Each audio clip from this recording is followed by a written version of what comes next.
Sharon Radio, delivering trusted business and financial intelligence.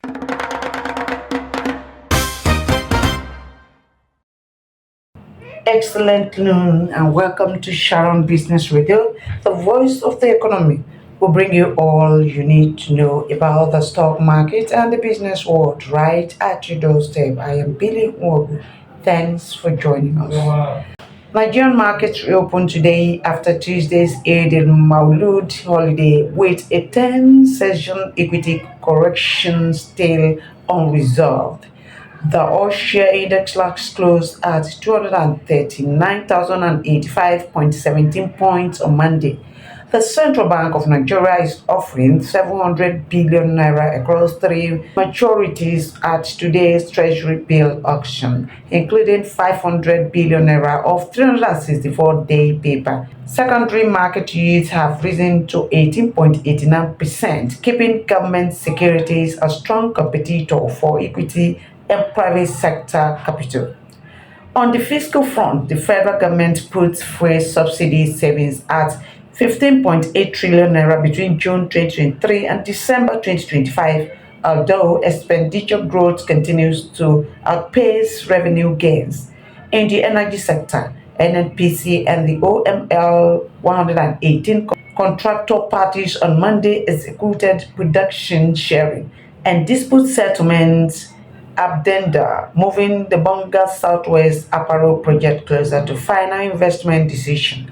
The project is valued at between $15 and $21 billion with peak output projected at about 175,000 barrels of crude oil per day and 140 million standard cubic feet of gas daily. Downstream trade has also shifted. Shipping data show refined product export to Europe averaging about 130,000 barrels per day in the second quarter, compared with 15,000 barrels per day in 2023. Meanwhile, seaborne imports fell below 130,000 barrels per day from nearly 400,000. However, a five-day crowd gridlock across the South-South has disrupted factory and distribution operations, with manufacturers reporting losses of more than 500 billion naira. The transport crisis is therefore offsetting some of the gains from increased domestic refining. And the international oil market, Brent crude fell 3.9% on Tuesday to $88. 58% per barrel, while West Texas Intermediate dropped 3.1% to $82.35. Markets viewed the latest United States sanctions on Iran as less disruptive to physical oil supplies than a potential military escalation. Global equities gained while United States Treasury yield fell for the second consecutive session. Contact between Iran and Oman also revived expectations of reduced pressure around the Strait of Hormuz. For Nigerian, low crude prices could reduce imported inflation pressures, but they may also narrow potential fiscal and foreign exchange gains.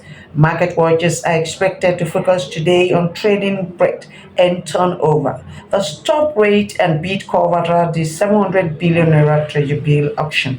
The impact of sub $90 Brent on fiscal and foreign exchange expectations progress towards the Bonga Southwest Apparel final investment decision, the duration of the South-South logistic disruption, and the outstanding second quarter's 2026 GDP figures. Nigeria's strong equity market rally is yet to translate into significant fresh capital for businesses as companies increasingly turn to short-term debt to finance operations. Data from FMDQ Securities Exchange showed that the value of commercial papers rose from 117.32 billion naira in July 2023 to 489.45 billion naira in July 2026, a 317.4% increase. This comes as the NGX All-Share Index recorded about 57% growth in the first 7 months of the year. Market operators say the rise in share prices has largely increased the value of existing investments without generating a corresponding increase in fresh equity capital. Outside the banking and insurance sectors, fundraising has remained concentrated in a few companies, including Dangote's sugar refinery, which raised 485.88 billion naira through a right issue. Eminent International Pharmaceuticals, which raised 2.44 billion naira. Meanwhile, the commercial paper market is attracting more companies. Sunbet Global Concept quoted 150.41 billion naira in multi-series CP, YC, and I Leasing SKLD integrated services, and Sycamore Integrated Solutions quoted 18.90 billion naira, 7.3 billion naira, and 6.89 billion naira, respectively. Other firms assessing the FMDQ platform include Action Microfinance Bank, ARCO Worldwide Services, and My Credit Investments. Analysts say commercial papers offer companies quicker access to funds for working capital and immediate operational needs without surrendering ownership. However, the short-term obligation requires strong cash flow management. President of the New Dimension Shareholders Association of Nigeria, Patrick Ajudua, stressed that rising share prices do not automatically create fresh capital for businesses unless companies issue additional shares. Globally, the US software stocks are facing continued volatility as investors weigh the impact of artificial intelligence and increasingly popular trading strategies. The S&P 500 Software and Services Index has experienced sharp swings, falling more than 33% from its October record to April before rebounding 33% during a strong first quarter's earnings season. The index is now down more than 3% for the year and remains over 12% below its record.